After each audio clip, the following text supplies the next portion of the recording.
Okay, so now we're going to look at sanitary and phytosanitary controls. Like other customs controls, there will be a staged introduction of UK SPS or sanitary and phytosanitary import controls. Now, for the 1st of January, all traders importing live animals, high-risk plants and plant products are required to pre-notify UK authorities of imports to the UK and obtain health documentation from the outset. And you'll also need to do pre-notification for imports of high-risk animal byproducts. Checks will be carried out remotely on documents, and there will be physical checks on high-risk goods at the destination or other authorised premises. Now, there's going to be some changes from the 1st of April as well, which will apply to SPS goods. So from the 1st of April, products of animal origin, regulated plants and plant products will be added to the list of commodities requiring pre-notification and relevant health documentation. So you will need to pre-notify from the 1st of April. And then from July onwards, for SPS controls, stop. July or June. Restart this.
Okay, let's restart in 3, 2, 1.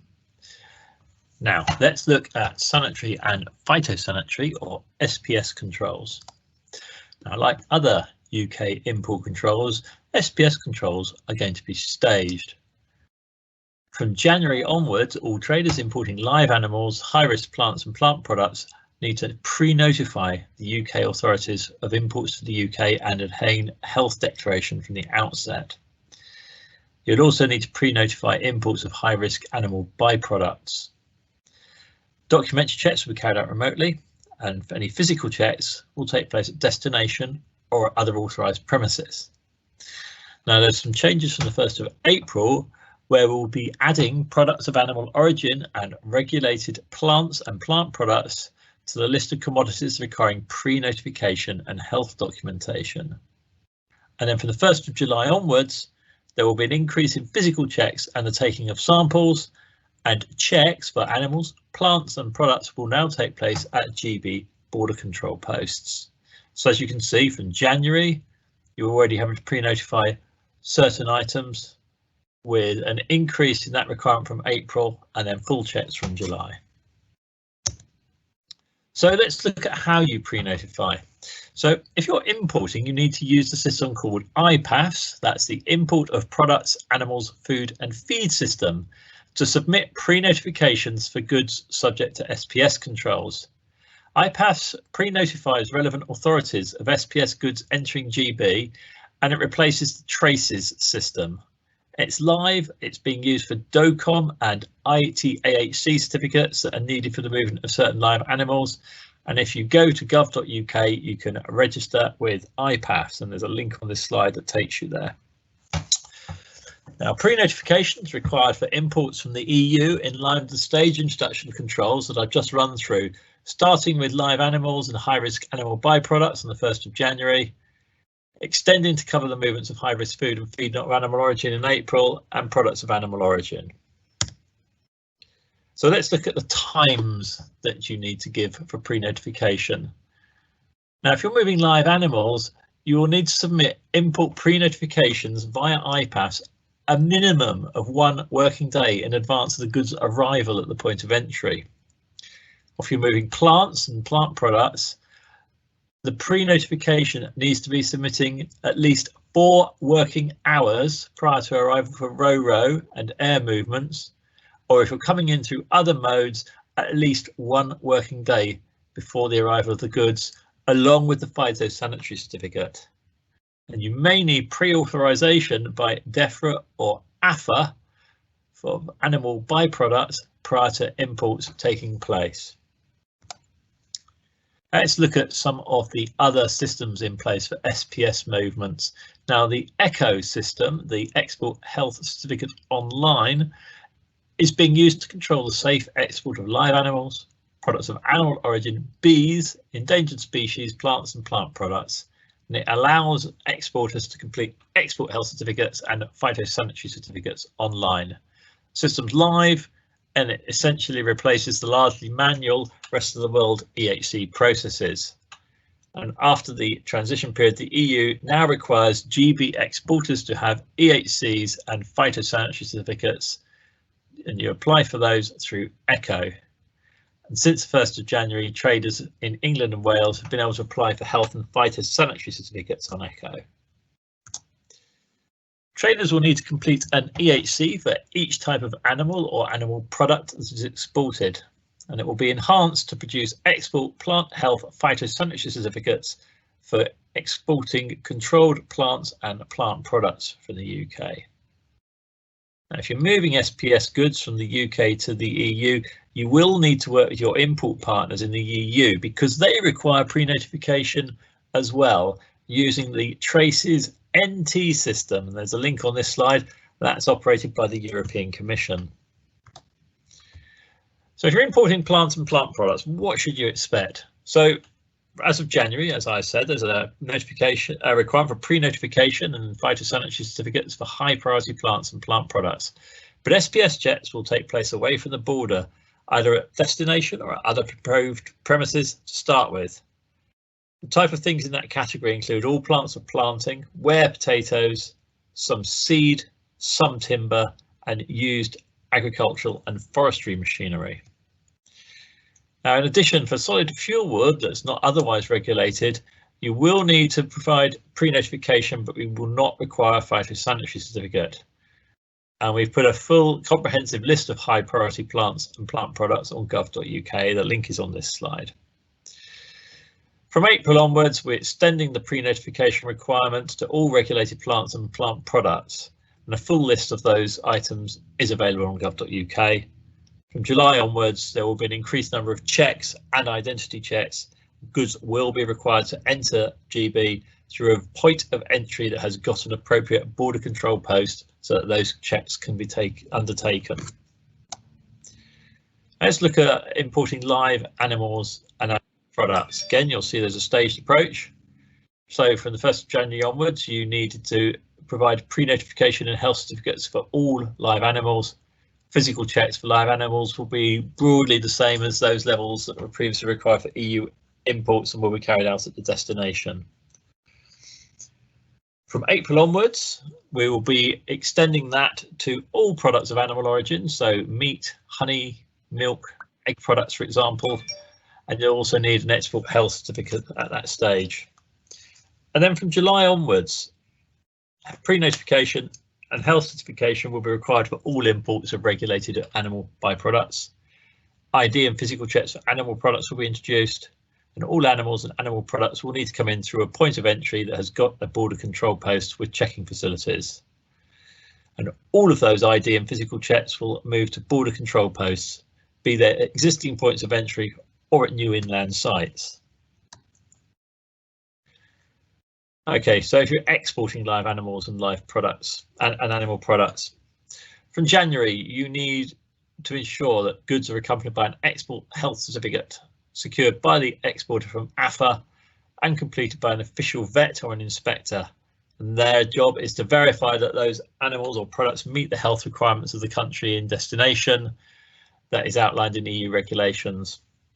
You can apply for these online through ECHO, and there's a link on this slide. As I mentioned, ECHO is a new online system that's been developed by DEFRA and AFA. You should plan with logistic partners to enter the European Union through an appropriate border control post. And if you're moving endangered species that are listed under CITES, you must obtain any necessary CITES permits before you ship specimens. You must exit the UK for a CITES designated port of entry, and you must enter the EU via a CITES designated port of entry where applicable. Let's look at what the requirements are for the EU. So, if you're importing fishery products to the UK, you're going to require, as of now, catch certificates and other IUU documents, and they will be subject to risk-based documentary checks. The importer needs to send these to the competent authority, for example, Port Health, before arrival. Now, there are some exempt species that are detailed in the relevant regulation. There is a link on this slide to that. From April onwards, those goods need to be accompanied by an export health certificate, which will be subject to documentary checks. You would need to submit pre-notifications in advance of arrival through IPAFs, and from July onwards, entry must be via an established point of entry with an appropriate border control post. Now let's look if you're exporting fishery products to the EU. So let's first look at fishery products and shellfish. So for fishery products and live shellfish that's ready for human consumption, you need to plan with your logistic partners to enter the EU through an appropriate border control post, and the importer must pre-notify the EU of the goods arrivals through Traces NT. The exporter must ensure that the consignment has an export health certificate with it, completed by a local authority food competent certifying officer, verifying that the products meet the health requirements of the country that the goods are being sent to. And that's outlined in EU regulations, and it will need to be stipulated on the certificate. The exporter sends the UK validated catch certificate and a copy of the EHC to the EU importer. There are some exemptions for farmed freshwater fish and shellfish and some molluscs. Now, direct landings of fresh fish by UK flagged vessels don't require EHCs, but they do have to complete catch certificates and other notifications prior to landing where that's required. Direct landings of processed fish must be in a port with appropriate border control post facilities and presented to the border control post with a captain's certificate. Now let's look at the importation of high-risk foods and feed that is not of animal origin. So from the 1st of January, there are no new import requirements on rest of the world products of this nature imported into the EU and then onward exported to GB. Rest of the world high-risk food and feed not of animal origin that transits through the EU to the GB must be pre-notified via IPAFs. It must enter the country via a point of entry that has an appropriate border control post, and it will be subject to import checks. For the rest of the world, imports that are directly into the UK, the only change is that you must pre-notify via IPAFs. On the 1st of April, all high-risk food and not of animal origin on the EU market exported to GB must be pre-notified at IPAFs. It will continue to enter GB through any entry point, and it will not be subject to any import checks. There are further changes from July, where all high-risk food not of animal origin from the EU must from that point on enter GB via a point of entry that's got a border control post that has relevant approval, and it must be pre-notified to that control post via IPAFs. There will be import checks at the frequencies that are specified in legislation. Let's take a look at food labelling. So if you're selling food in Great Britain, let's look at this first. So guidance has been published and there is a link available on this slide. You'll have until the 30th of September 2022 to make any required labelling changes for goods sold in Great Britain. It's different in Northern Ireland, where goods will continue to follow EU rules for labelling, but you may need to make some changes. Your label can contain other information if you need to comply with labelling requirements for another market. The European Commission has issued advice in its notice to stakeholders on the withdrawal of the UK and EU food law on the changes that are required for food labels for the European Union market. Based on that notices, businesses need to make the required changes to food labels to place food on the EU market from now onwards. We recommend that you seek advice from EU importing contacts on the labelling requirements, and the link is on this slide. Let's now look at chemicals. So the UK has replaced EU regulations with an independent regulatory framework called UK REACH, which came into force on the 1st of January. The EU continues to use the EU REACH system. Both the UK and EU will operate REACH frameworks, but the systems are not linked in any way. So you do need to ensure that regulatory requirements are filled on both sides of the channel so that you can maintain continuity of your supply chains. If you're moving goods to the UK, for most chemical shipments, there will be minimal impact at points of entry because regulatory control takes place away from the border. If you're making movements to the EU, there are additional requirements for exporters. You must appoint an EU-based only representative to maintain access to the EU market, but this does not take place at the border. In order to be able to export to the UK, suppliers in the EU have two options.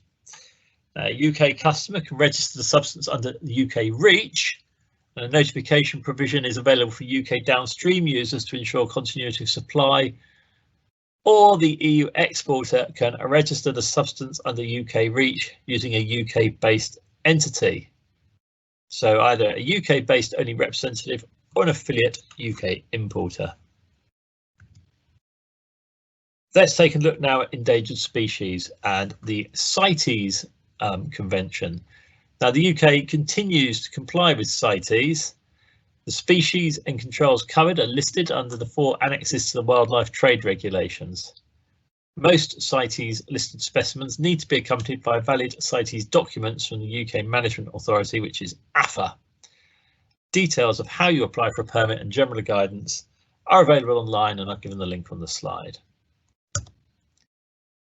CITES specimens must be imported through a CITES designated port of entry, and a list of those ports is at this link on this slide. And specimens listed under CITES may also be subject to SPS controls.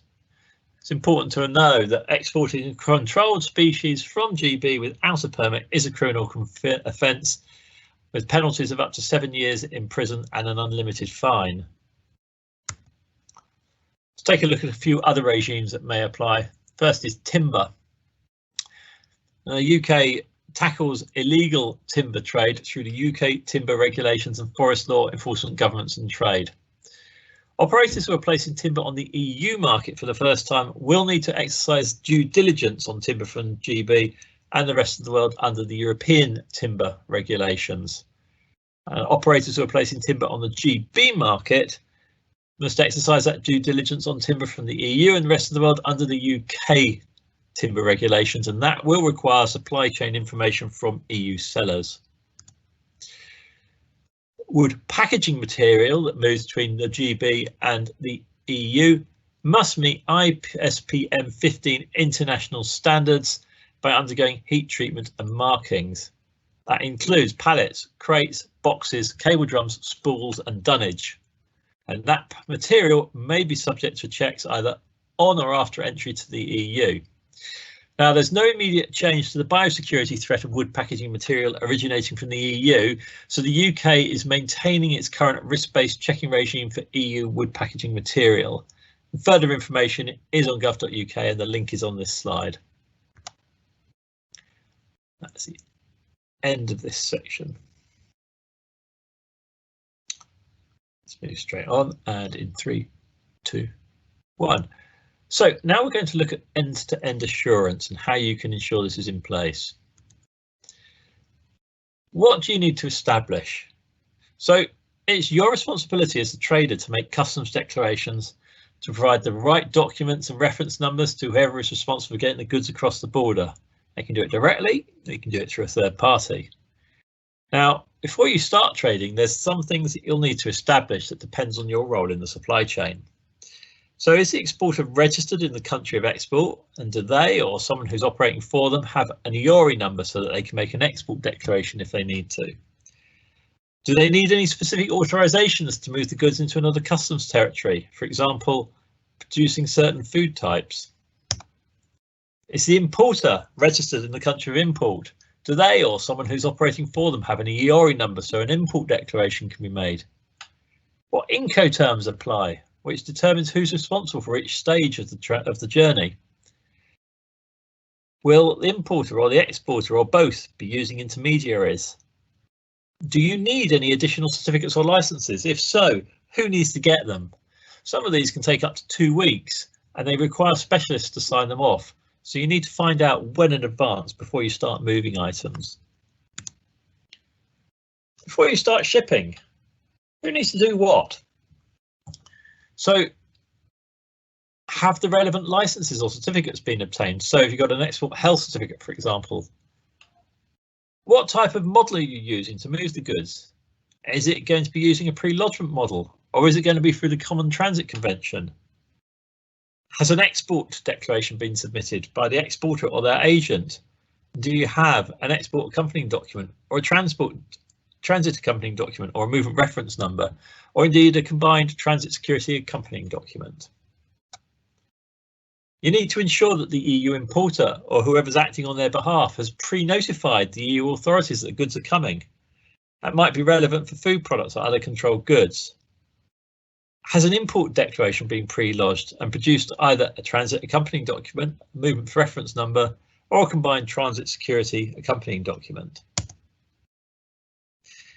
Now, if you're interacting with EU ports, it's really important to understand that different regimes apply depending on the ports you're using. And I'm not going to be talking about all the ports in the EU here, just a few that account for the majority of trade between the UK and the EU. Now, in France, they have a system called SI Brexit, and that's intended to prioritise the fluidity of freight in and out of all French border locations. It provides an interface between the carriers at French ports, the Eurotunnels, terminals, and the French Customs Declaration Service. And they have a function within that called the envelope function, which allows hauliers and traders to consolidate multiple consignments under a single declaration, so the haulier only needs to present one single MRN. Now, if you're moving goods through the Netherlands, participation in port base is mandatory in ferry terminals and most short sea terminals. You won't be able to get into those terminals without having digitally pre-notified customs documents. You can register on the port base website, and the link is on this site. And we've also provided a step-by-step guide to how to submit documentation, again at the link on this slide.